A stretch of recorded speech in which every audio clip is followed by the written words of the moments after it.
এমন কিছু গানের কথা বলবো যে একেবারে কিংবদন্তি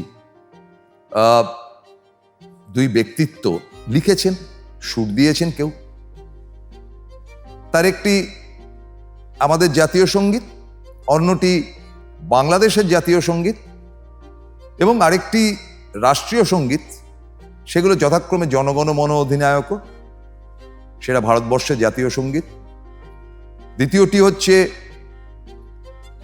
আমার সোনার বাংলা আমি তোমায় ভালোবাসি, বাংলাদেশের জাতীয় সঙ্গীত।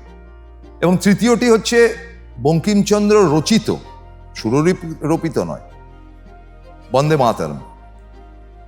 এবং আমরা অত্যন্ত গর্বিত যে ভারতবর্ষের বুকে বা বিদেশে, বাংলাদেশ তো বিদেশ বটেই, এমন গান রয়েছে যেগুলো কিন্তু আমাদের দেশের সাহিত্যিকরা লিখে গেছেন।